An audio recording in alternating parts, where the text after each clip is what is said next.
is John Carrington, and I'm here for Top of the Morning. Oh, Top of the Morning. I'm here at the Maryland Historical Society, and I have the pleasure of meeting with Bert Comerow, who's the president of the Maryland Historical Society. Sir, I want to thank you for being a part of Top of the Morning. Well, it's very nice of you to invite us to participate. All right, well, thank you for the time and also for the patience, because there's a number of people lined up to visit this society and they need information from you. Give us an overview of what you offer the public. Well, we have a library and a museum, and we are command central for Maryland history because the Historical Society has been in operation since 1844. It's one of the oldest operations of its type in the country. So we have 7 million volumes in our library, and we have enormous amounts of material related to the families of Maryland history, the events of Maryland history. And then on the other side, we have a museum that has over 400,000 artifacts. And so we are really basically command central. And we're open from Wednesdays through Sundays. So the library is not open on Sunday, but the museum is from 10 to 5, 12 to 5 on Sunday. And you can come over here in the west side in the Mount Vernon neighborhood, this wonderful cultural neighborhood which is so full of history and so full of interesting institutions. Well, we're on the west side, and we're right on the conjunction of Park Avenue and Monument Street. And we have a whole block here, and it's a really fun place to visit. All right, give us some advice for first-time visitors. Okay, we have a parking lot off of Monument Street, which is always an exciting thing. Finding a place to park in a city neighborhood is always a big deal. And if you walk in the building, we'll give you a complete rehearsal of what you can go and see. We'd love for people to come down and just spend an afternoon looking at our treasures, but also if you have an interest in Maryland history, either as a young student or somebody who has relatives who lived here generations ago. It's all here, and we hope you'll come and partake and enjoy what we have to offer.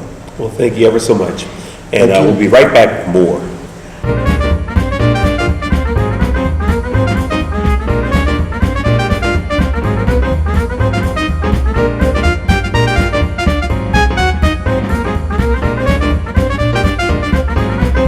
Welcome back, and joining us now here at the Maryland Historical Society is Alex Biter. And Alex, of course, is the happy face of money. Very happy face of money. All right, and you're going to talk about the fall programs here at the Maryland Historical Society. Yes, well, we have a very full fall this year. We kind of have 3 themes we're going with.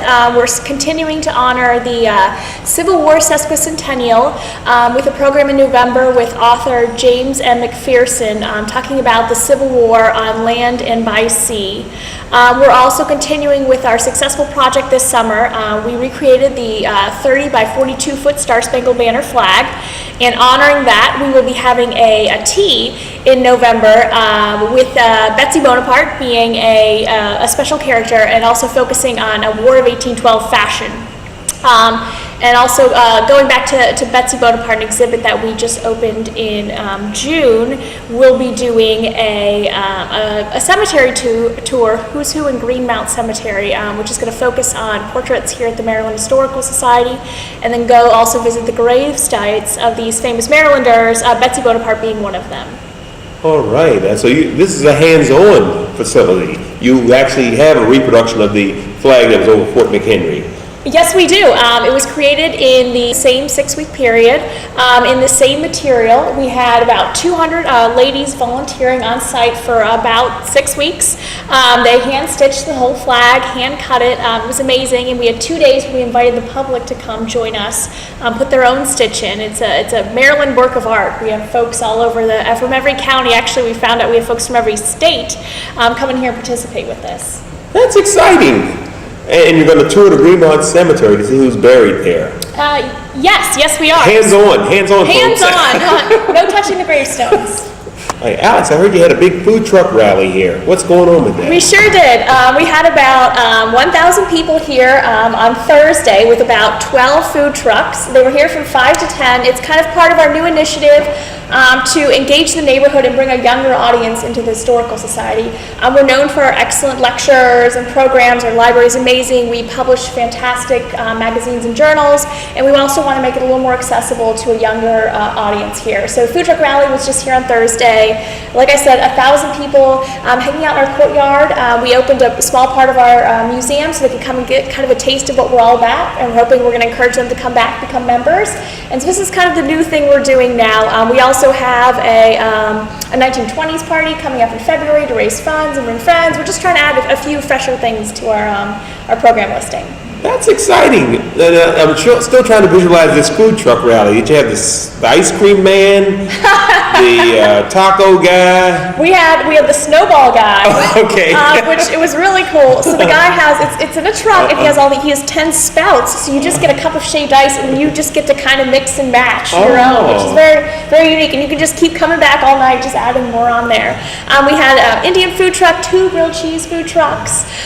We also had some fashion trucks. So we go and then you just open up the back of the bus and you go in and there's all this consignment, these fun accessories and clothing. We also did a DJ and a bar and music. It was a good time. Well, that's exciting, and it's creative too. What other projects do you have on the horizon? Well, as Pat mentioned, we do have the fashion show coming up. We did one last year. It was a Fashions of 1812. I was actually in it. I got to strut my stuff on the catwalk, and it was very successful. So we're trying it again. We're going to make it bigger and better. So that's on November 3rd. We also have every year we do a monument lighting open house, and so this year it's on December 5th. We encourage families and neighborhood residents to come in. We'll have music. We'll have crafts. We'll have hot chocolate. Our museum will be open. We're just 2 blocks away, so we'd love to have that opportunity to have everyone come in. The whole museum will be lit up and dressed up for the holidays. All right, you are so humble. You were in the fashion show. I remember you. You were dressed in a long white dress at one point, and you were depicting.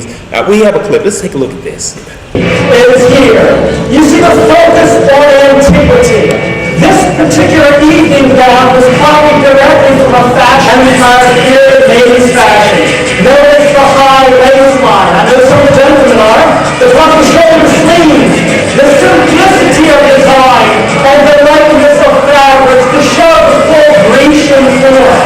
Remember, to be educated, you study the Greek and Alexander about this because the fashion is directly inspired from the Middle East and ports like Alexandria. With the British armies in India, French troops garrisoning posts in the Middle East.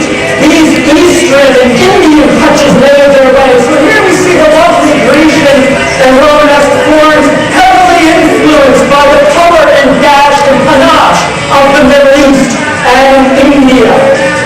You see the fine cotton dress and how sporting a blue floral on a nice cream base, clothed into winter. Allow me to introduce Molly Urtel for the early fall, late summer, and Cecilia Dowdley with our winter edition. Talk about your programs for children. I know you have youth projects and programs here in the building. Talk about some of those. We certainly do. As I mentioned before, on December 5th, the monument lighting, we definitely want to encourage families to come. We have really cool arts and crafts. Because we have our Civil War exhibit right now, it's going to be Victorian themed. We'll have fun cards they can make. We'll have a Victorian Santa Claus. We'll have that kind of music, hot chocolate and cookies. In general, we encourage people to bring their families to the museum. It's a great way to learn Maryland history and American history. We have the original Star Spangled Banner manuscript, something I think every child in Maryland should see. We also have some interactive parts of the museum and school programs, great school programs. We have programs where folks can come here, kids can come here and tour the museum, do hands-on projects. And we have a lot that we can offer to send to classrooms so you don't have to have the hassle of leaving. Traveling trunks where teachers can have lessons plans and the kids can actually put their hands on reproduction artifacts. We have super programs. All right, I know with the fashion show, you had the authentic food from that era. You had the spiced beverages and the special little cupcakes and little snackaroonies. I don't know what to call them because I didn't live in the 1800s. But you are so hands-on here. Is that a part of the philosophy of the Maryland Historical Society, to make sure that people have access to things in a hands-on way? Absolutely, and we try to make the experience as authentic as possible, and we have an opportunity to extend it beyond just watching the costumes, but for what you're eating and drinking here, the sounds. I mean, it's a really great opportunity for us to do that, and everyone loves food, so if you can put some food out and make it exciting and it's authentic, we have a great time. Although I do remember chocolate-covered bacon. We're gonna have to check back and see if that was around then, but I'm questioning it. Oh, it's around right now. Some good foods never go out of style. Politically incorrect, but wonderful. Do you have any final thoughts? Yes, I do. I just want to encourage folks to come here this fall. If you haven't been before, we'd love to welcome you. We have beautiful exhibits. We've got some really fun, hands-on programs, and I think you'll really have a great time. Things from food truck rallies to lectures to teas to prohibition parties. We have it all. Prohibition party. That's what we cover in our next segment. Can I say that? Okay. History can be fun. History can be fun. I want to thank Alex Spider for being a part of this program, and hey, keep on doing the good work. We'll work on it. Thanks for having us. Thank you. We'll be right back.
Welcome back. I'm John Carrington, and we're here at the Maryland Historical Society, and I'm here with Pat Anderson. And Pat knows all about these beautiful rooms that have been created here. Give us a little history of this particular portion of the museum. Sure. This is the library, and the Maryland Historical Society was founded in 1844, and these collections date back that far. And we have a lot of things in the collections, both library and museum, that predate 1844, a lot of things that go back to the colonial period. Wow. Anything you could possibly ever want to learn about Maryland history, you can learn here. Okay, now a lot of the political papers are stored here? Absolutely. We have political collections from the colonial era all the way up through, we have a lot of 20th century work going on right now. We have wonderful oral history collections, including the McKeldin Jackson oral history tapes. So we have a lot to learn. All right, well, I enjoy hot topics, and right now people are discovering photographs of Abraham Lincoln at Gettysburg and Abraham Lincoln at this place or that place. Do we have any photos of any of those great people from that era? We have thousands and thousands of photographs. 19th century, we have a lot of Civil War photographs. In fact, we published a really terrific book last year that was part of our Civil War celebration or commemoration. And we also have the Henderson photograph collection, which is a 20th century photograph collection that we're exhibiting right now. Oh my goodness. You find any photos of Lincoln in the crowd? We're working on it. We're working on it. All right, what are your plans for the future?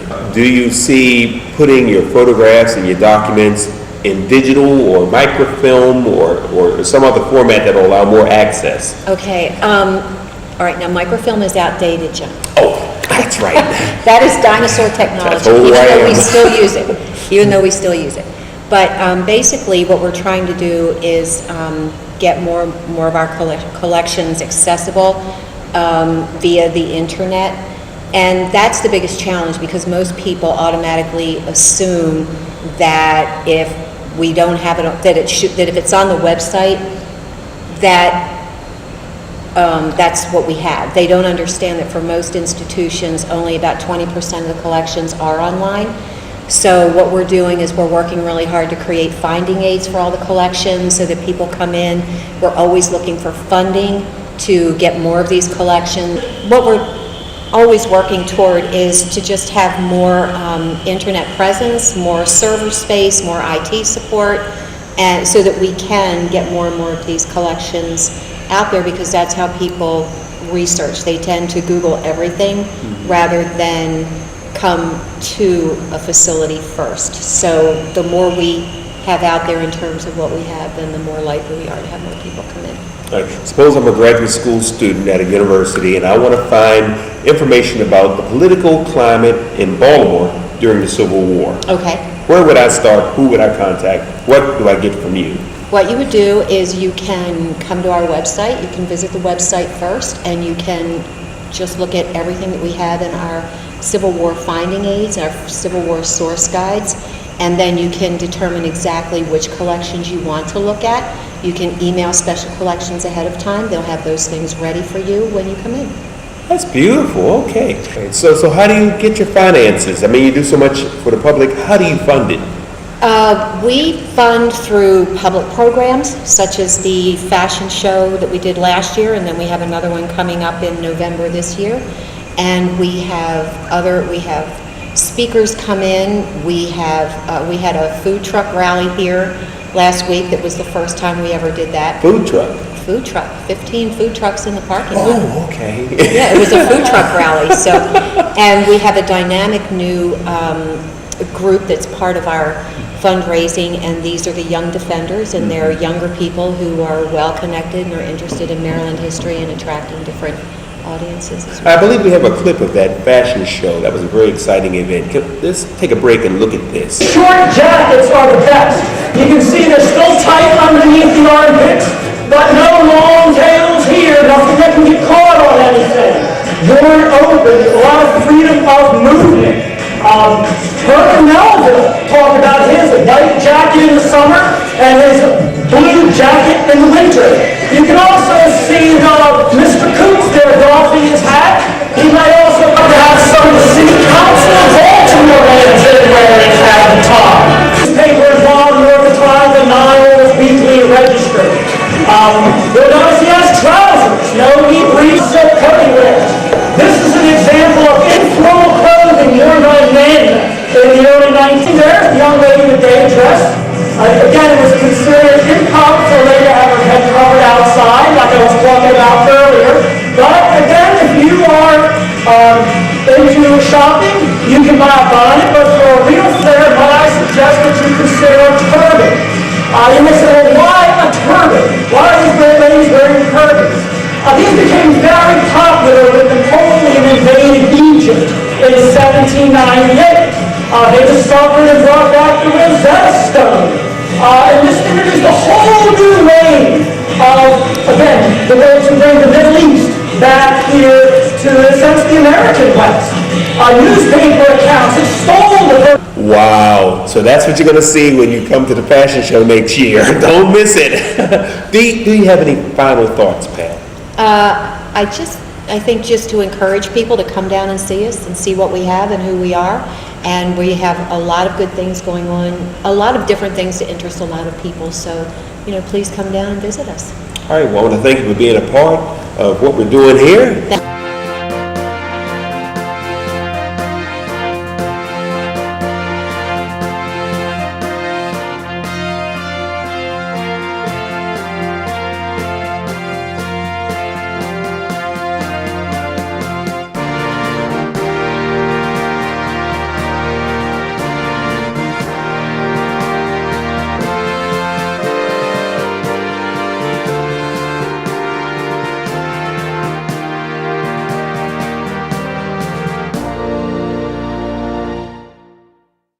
Welcome back. And we're sitting here in the Walter Eager Rhodes Reading Room, and there's these beautiful columns all around us here.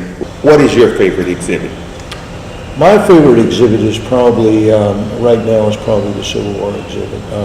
I'm a lifelong Civil War buff, one of those characters who chases after that story because it's so absolutely important to not only Maryland history, but American history. And it's probably our darkest hour at the same time, such an important pivot that the whole country finally began to solve some of its serious flaws that it created for itself. And yet, at the same time, this is a real tragedy for Maryland, too, because it was a border state and sort of split down the middle, parts sort of northern-oriented, parts southern-oriented. And that played out in a period of 4 years as a real tragedy. But at the same time, it really gave an enormous amount of dramatic stories, tremendously interesting things that happened here in Maryland during the war.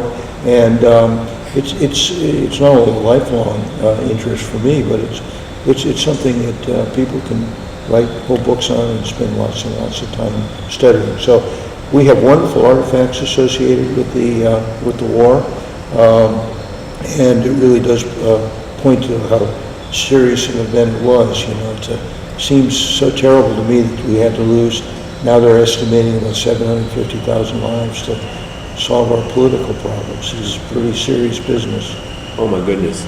Well, suppose I'm a student who is a little confused about which side Maryland was on during the Civil War. In fact, there were even rumors that Lincoln had to send soldiers to the General Assembly to make sure that we didn't secede from the Union. If I needed to pursue the truth in that matter, what should I do? Okay, well, you can actually come to the exhibit because it has a really, really great section devoted to the first bloodshed that occurred here in April of 1861. The problem for President Lincoln was, he had to sneak through here in the middle of the night because there were assassination threats against him. And then, only a month later, federal troops were trying to come to Washington to protect the Capitol. And they were attacked by Southern sympathizers right here in the streets of Baltimore. And that led to the Maryland, My Maryland song. And there were a lot of Southern sympathizers here who wanted Maryland to become a part of the Confederacy. So Lincoln took matters into his own hand very quickly. He's always looked upon as kind of a benevolent, sort of a easygoing kind of guy. But boy, I tell you, he was willing to do some serious things. And they not only arrested the mayor and the police chief, but they also brought in troops to Federal Hill and set up a bunch of guns and placed the whole city under arrest. And for the rest of the war, Baltimore was under federal control. And when Annapolis tried to secede from the Union, the governor, who knew where his bread was buttered, even though he was a slave owner himself from the Eastern Shore, he believed in the Union, and he moved the General Assembly out to Frederick, and they started arresting the Southern sympathizing Assembly members with very little reason, except that they were going to cause trouble for the Union. So Maryland did not secede from the Union, and Baltimore actually during the war, as opposed to a lot of other cities in the United States, really prospered during the war because federal troops were here and the Confederates, couldn't cause trouble. And but so many things came out of this place too. It's fascinating for me because the largest free African American population lived here in Baltimore, and there were people like Christian Fleetwood, who's one of my favorite characters from the war, who was a well-educated young black man, lived here in Baltimore, and decided in 1863 that he would join one of these regiments that was fighting for the Union after the Battle of Gettysburg. They were all recruited, and they were known as United States Colored Troops. And he became a sergeant major because he was a well-educated young man, and carried a flag in battle that we now have in our collection on display, and was awarded the Medal of Honor in 1864. And it's just as a perfect example of the kinds of things that happened during the war as a result of the fact that we were fighting originally for the Union, but then we were fighting to abolish slavery, and he was right out there in front, risking his life in order to get some freedom for the black community. Wow, man, I tell you, this is the place to visit. If you want to understand Maryland's place in the history of this country, come to the Maryland Historical Society. I worked with one of your employees here, Mr. Joseph McGuire, and he wrote a history of the genealogy, the obituaries of the people here in Maryland. He used the library collection here as the foundation for that. You are open to scholars coming in and doing that sort of research. Oh, yes. In fact, we have some very important collections, not only of letters of famous families from the 18th and 19th and 20th century, but also collections of papers like probably our most famous collection, internationally known, are the papers of the American Colonization Society. And starting right after the War of 1812 and in the 1820s, there was a decision that the African American population, if they were freed from slavery, should be sent back to Africa and actually sent to a specific place that was created. It became the country of Liberia. Right. And all through the 40 years leading up to the Civil War, there were attempts to colonize that particular part of Africa. And it obviously didn't work very well because a lot of these African Americans have been here for generations and they were Americans, for God's sake. And so the whole thing kind of died as the war came on and slavery was abolished. But it's an interesting collection of papers. It was, I think, well-intended. The folks better come on down and see this for themselves. It's unbelievable. Give us the address and the contact information. Okay, yeah, you can contact us best by going to www.mdhs.org. And you can call our regular number, which is 410-685-3750. And we are on 201, officially, 201 West Monument Street, Baltimore 21201.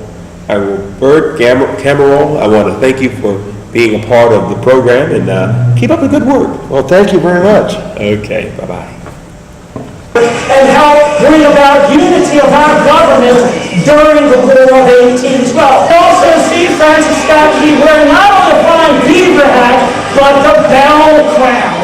The bell crown again being fashionable in 1814. Notice how this is different from the copper.